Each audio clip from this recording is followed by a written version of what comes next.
Perfect. So I just want to start off by asking, how has it felt now that it's been officially announced that you'll be the next president of Wartburg? It is incredibly exciting. My husband and I are thrilled to be able to join this family. I am so excited to serve as your 18th president, and I look forward to all the things that we'll do together.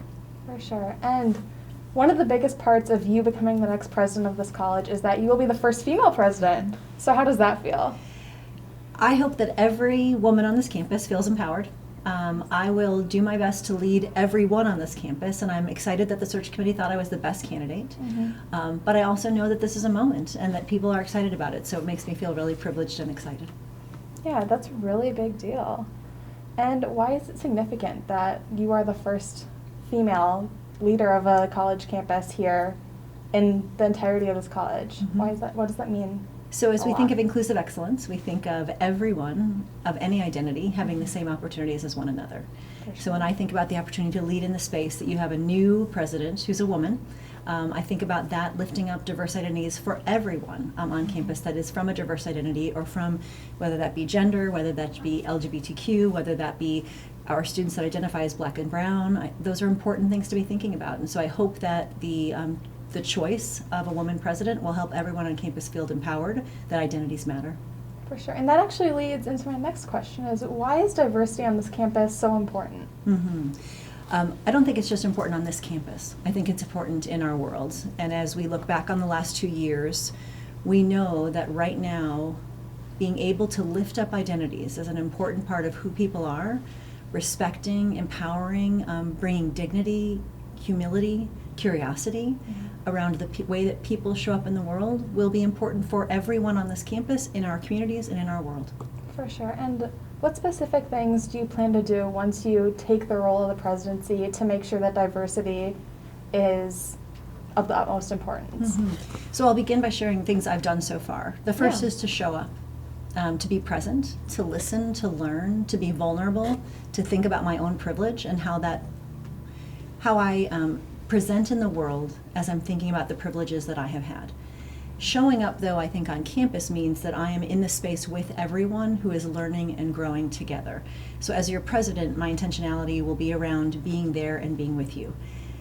The experiences I've had are that the students are incredible in this work. And so I also want to support the students and make sure they see me as being a primary supporter of the hard work we're all going to do together.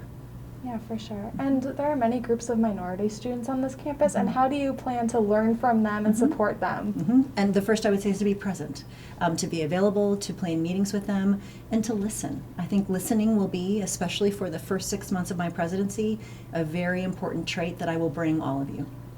Yes. All right. And then, what are some of your goals as the next president of Wartburg? My first goal, as I stated this morning, is to learn the cultures, the values, and the traditions of this campus. I am not coming here to make great changes. I am coming here first to learn and to listen, to really value and lift up the incredible work that has been done by the people that came before me. I look at President Coulson, the hard work he's done, the hard work that all of you have done. And I'm going to come first to respect and acknowledge the incredible work that's happened, and then work together with this community to write the next chapter. Sure. And once you take the role of the presidency over, what is the first thing that you want to do? The first thing I want to do is get to know people, is to build relationships, to find out who Wartburg is, who are the people, what are the programs, and I've studied those things, but now I'll have the chance to be here with all of you. So I'm excited to get to know this community, to get to know the Waverly community, and truly understand these values and traditions that we hold dear at Wartburg. For sure. And you've already touched on this a little bit, but President Coulson has been here for a very long time. How do you plan to build on his legacy, all the things he's accomplished during his 16 years? The first thing is to stay connected to him. And so to begin my presidency, I'm actually planning to come before I'm scheduled to begin, to spend 2 to 3 weeks very closely working with President Coulson to make sure the transition is very smooth, to make sure I understand the decisions that have been made, and to really carry forth the projects and the ideas that Dr. Coulson has initiated. He's done incredible work here, and I think to carry on his legacy will be an important part of my presidency. For sure. And then sort of the opposite of that, what are some things that you would like to see change around here from what you've noticed so far? So I would honestly tell you that those things have been decided. I was in the car with my husband driving here, reading the entire strategic plan, And it's very obvious to me that your campus community has done our campus community has done an incredible job of asking the hard questions of what the next steps are and what changes and opportunities we will face together. So instead of me determining changes, I will look to the hard work that's been done in this community to build the next strategic plan as opportunities for growth. For sure. All right, and then I also wanted to go a little bit into your background because I thought it was really interesting that you actually started your work as an occupational therapist. I did. So what has that transition like, starting as an occupational therapist and then becoming the dean of a college? Mm-hmm. What has that transition been like? So if you know anything about occupational therapists, our job in life is to look at anything, a person, their ability to move, to walk, to feed themselves, to do their hair, and ask the question, how can we make it better?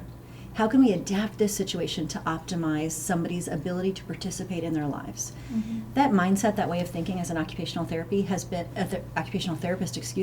has been an incredible asset to me as an academic, as a faculty member, as a leader, as a dean, as a department chair, because every time I'm faced with a situation, I think, how can we make this better?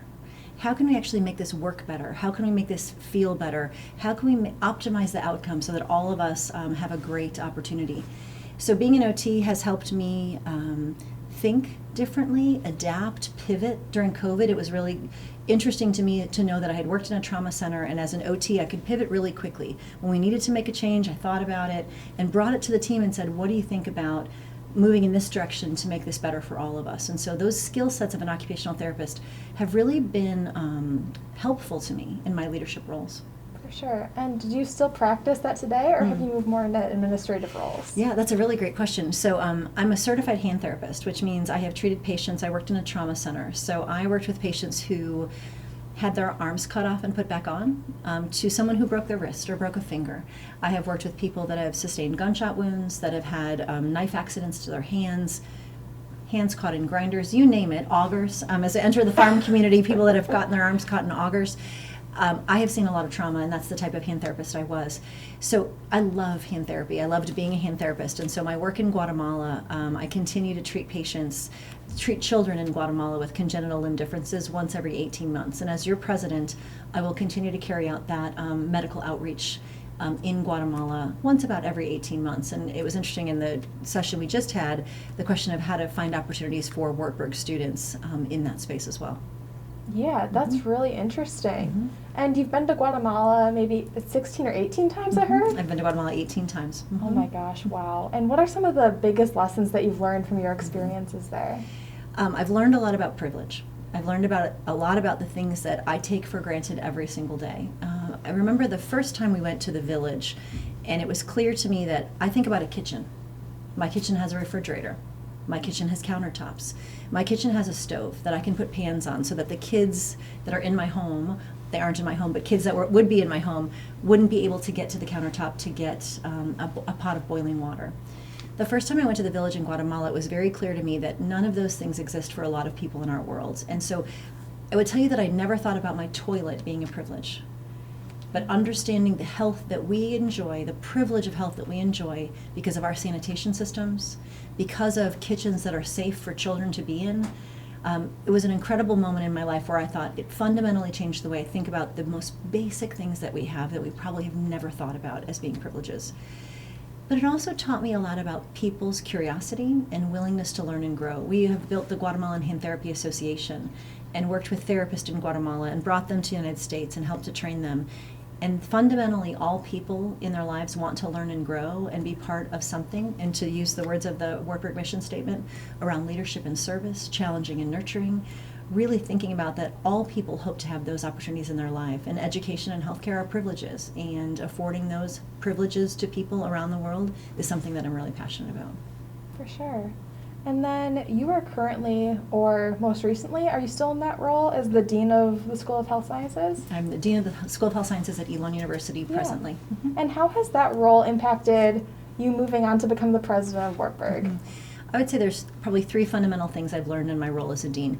The first is around executing a strategic plan. So very early in my time at Elon, it was my job to think about what programs the School of Health Sciences would need to help it move into the future. And we established nursing as something we were going to lift up to the strategic planning committee. That idea was accepted. We then built a feasibility study, looked at all aspects of the program, We built the program, we went through the accreditation process, we did all the hiring, and we did all the renovation to make our campus ready for nurses to join. That building and executing a strategic plan has been an incredible skill set that I've learned at Elon that I'm excited to bring here to Wartburg and to share some of those great lessons I've learned about how to actually execute a strategic plan with annual priorities and keeping those goals in mind. When I first got to Elon, I would say way before, so this is 5 years ago, Elon is known for inclusive excellence. And so I was exposed at a very early stage in my career at Elon to what a campus looks like that is truly integrated inclusive excellence as a value that we hold. So being in those spaces, learning, listening, being part of the careful work, that shared responsibility of examining ourselves and listening and accepting the identities of others, that is another thing I've really learned at Elon. Finally, I would say being at a place where there's a great history of a college that has been transformed and all the pieces and parts it took to transform a college into a nationally renowned, maybe even world-renowned university has been interesting to observe. And so I've really studied a very huge success story in higher education, and that has helped me to learn and grow as an administrator. I think those pieces, strategic planning, inclusive excellence, and really thinking about transformation as we continue to think about the next chapters of Wartburg, I think those will serve me well as your 18th president. Yeah, for sure. And then moving on to some Wartburg specific questions, what do you think makes Wartburg worth it? So if you ask me what I think makes Wartburg worth it, and this is based on my experience in the last 3 weeks, it's the people. This for me has been a community of great care, of great commitment, of passion. People here are really proud of the incredible work that Wartburg has done and the incredible opportunities Wartburg has created, not only for your alumni, but for the current students, faculty, and staff. I've been amazed. Even the Board of Regents, everyone is so committed to this place. And if you ask me what I believe makes Wartburg worth it, it's the people, it's the relationships. It's a place that you will come to be challenged and nurtured by people who really care about you. Yeah, for sure. And then Wartburg is a Lutheran school. It's a member of the ELCA, and both of your parents actually taught at Lutheran school. So what does it mean to you that now you are going to be the president of one? Yeah, it's a really exciting moment in my life, and I feel like God has a plan for all of us. And so as I think about my upbringing, my father was the principal of my Lutheran grade school that over the years that we were there transitioned to ELCA, and so my dad was part of those transitions.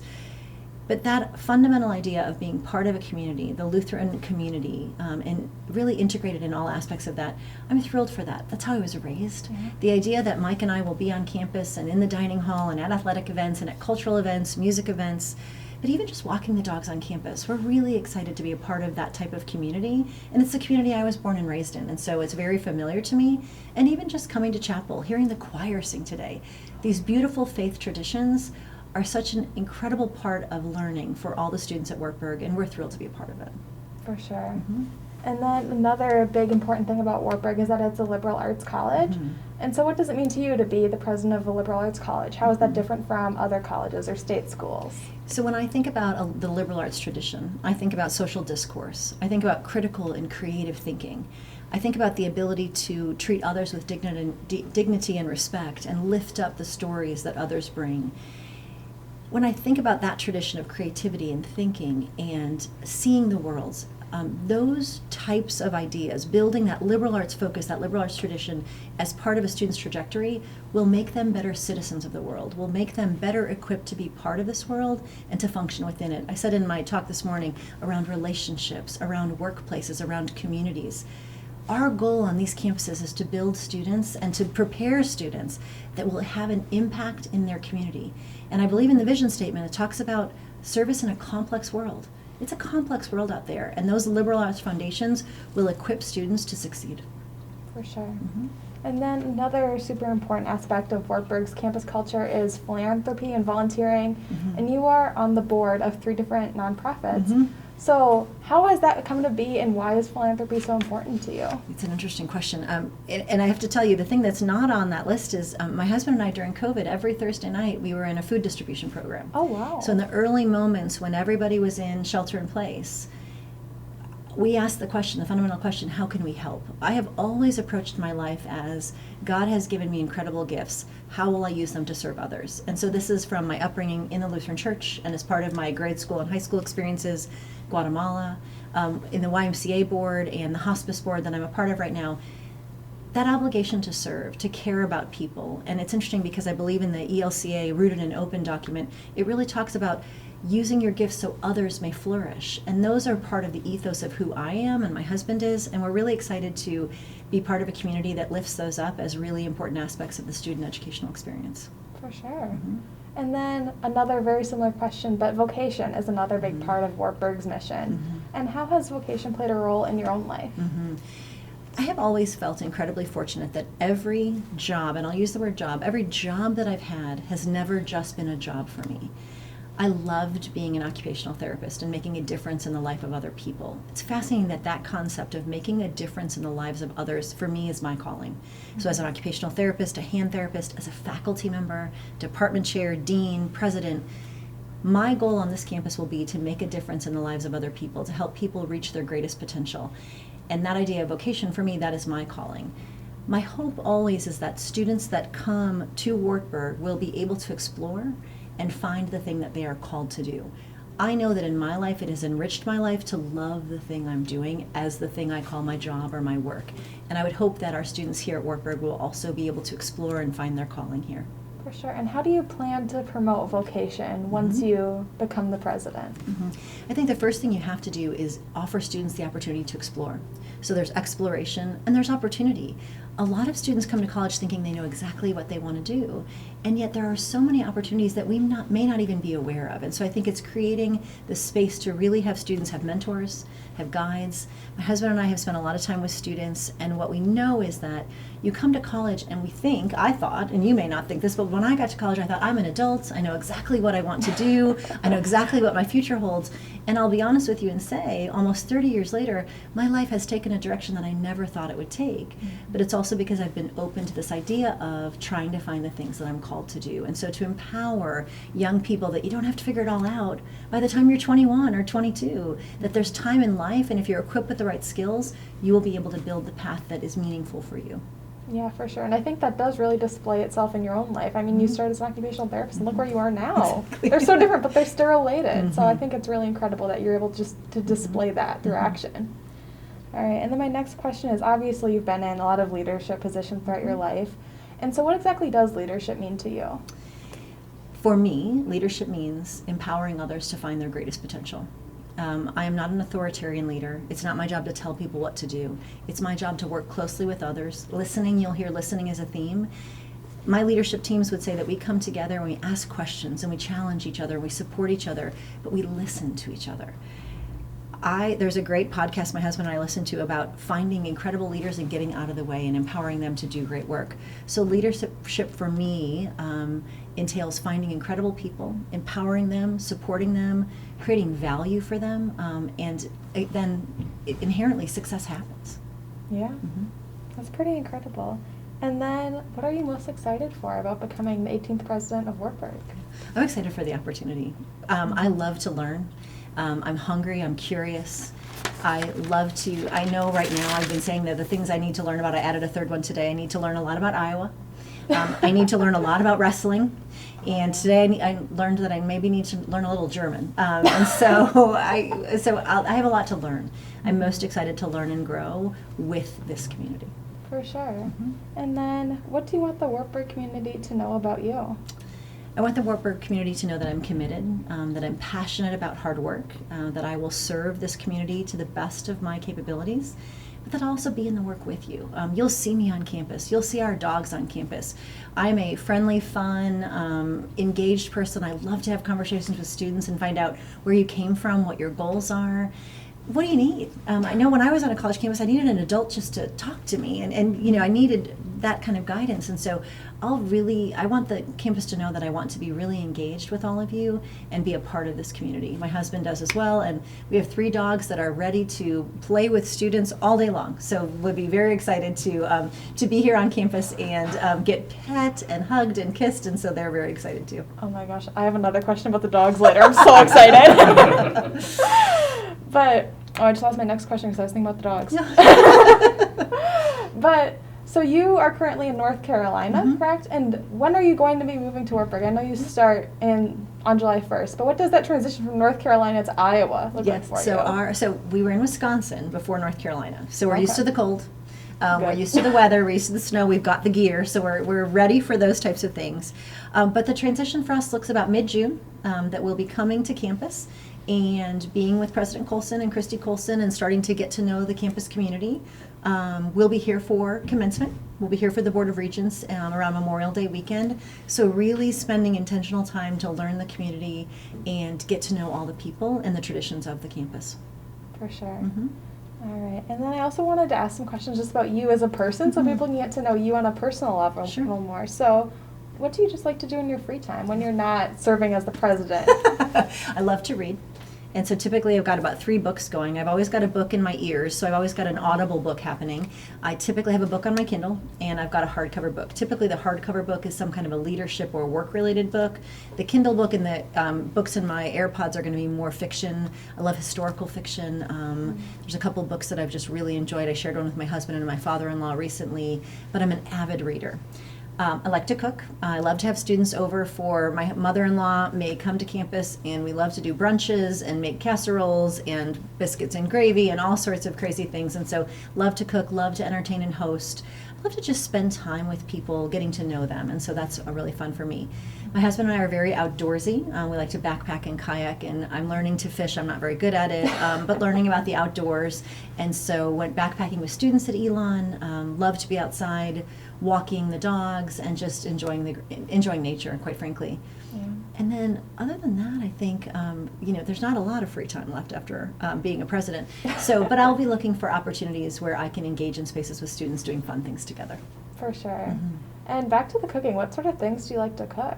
So I'm a comfort food person. I'm not super adventurous, but my niece and I have always talked about opening a sandwich shop that has homemade soups and sandwiches. So I'm really good at a grilled sandwich. I'm really good at a homemade soup. I'm learning to bake. So for me, during COVID, chocolate chip peanut butter oatmeal cookies were the thing of the moment. And I'm working on trying to create the right omelet. So really the fluffy omelet with cheese and all kinds of good stuff inside. So I'm a learner when it comes to the kitchen, but I'll make all the basic stuff and the simple things.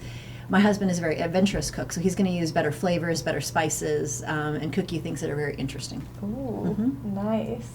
All right, and then you mentioned your family a little bit too. So how are they spread out across the country?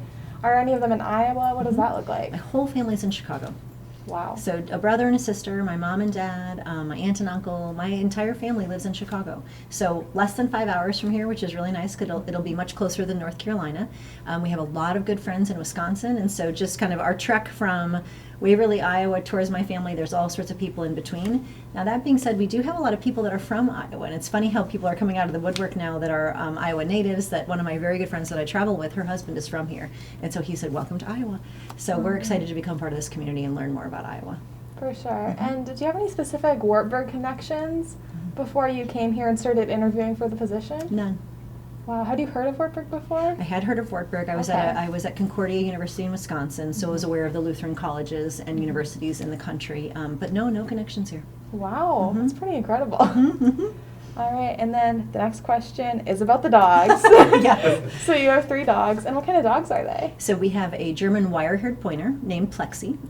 She was, when my husband and I first met, we got her and I taught gross anatomy. So the brachial plexus is a network of nerves that control your arm and hand. And she had one spot kind of in her armpit, which is where your brachial plexus is. So we named her Plexi for short. And so that's how she got her name. A lot of people think it's plexiglass or something like that, but she actually was named for the nerves in your arm. And we have 2 young dogs. So we have 2 German short-haired pointers that are from the same litter. Mac is our girl dog, and then Cole we rescued. His first family didn't work out for him, so we rescued him. So Mac and Cole are our almost 2-year-old dogs. And so Mac and Cole are white with brown spots with brown heads, and Plexi is pretty much dark brown. Cute. And where did the names Mac and Cole come from? So that's a funny question. So my husband and I were in the car trying to think of names, and we thought we were going to get a boy dog. And so there's an old song called Return of the Mac. I'm familiar, yeah. Yes, and so my husband and I both like that song, and so we actually thought, well, we'll just name the dog Mac. So that literally in the car one day we're listening to music and came up with that idea. And then Cole was a rescue, and so his family had named him Kolsch after the beer. And we thought that was a little bit of a mouthful, so we just shortened it to Cole, so just as not to make his life too difficult. So that's where that name came from. Makes sense. And what sort of stuff do you like to do with the dogs? So I will tell you that I think the dogs are the happiest about moving to Iowa. And I don't say that we're not happy, but they might be the happiest because in the past 48 hours, we have found wildlife areas within 20 to 30 minutes of Wartburg College. They have pushed pheasants, they have pushed woodcock, they have pushed ducks, they have pushed geese. They're really excited out on their collars and get to run out in the fields and do what they do best, which is hunting. And so they're very excited. There's not, I would say where we live in North Carolina is not proximate to many places for them to do the work that they love to do as dogs. And so we're really excited about them having those opportunities close by. For sure. And then this next question is another bit of a personal question. But many people when they're younger have a dream job that they want to do when they're older. Did you ever have anything like that? So it's an interesting question. When I was an athlete all through grade school and high school, and so when I went to Purdue University, I thought I was going to be an athletic trainer, and that didn't turn out the way I thought it was going to turn out. And so I dabbled a little bit in thinking about elementary education because my parents were both educators, and then I thought I would be a physical therapist. And a lot of athletes think about physical therapy as the next career step. As a kid, I was very creative, so I like to make things and do crafts. And an occupational therapist came to the PT club meeting and demonstrated how to make splints and all the different ways that OTs create and adapt using their hands and using different tools. And I was just, that was it. I was going to be an OT and was really excited about it. So not too far off the path, kind of in that same rehabilitative principle, but it did have a little bit of a windy road to get there. Okay. And if you think about childhood you, 5, 6, 7 years old, what do you think that person would think of you now? That's a really good question. I was just a spunky runaround kid, and so I would say that energy level that I had at that age is probably the energy level I typically bring to my work in this day. So I think that person would go, yeah, that sounds about right. Awesome. And then those are all the questions I had, but is there anything else you want the Wartburg College community to know? I just hope that as we end this interview, I am thrilled to be chosen as your 18th president. We have incredible opportunity and work to do together, and I'm excited to join this community. And so my husband and I and all the dogs can't wait to be part of this family. Oh my gosh, yes, and thank you. We're so excited to have you join.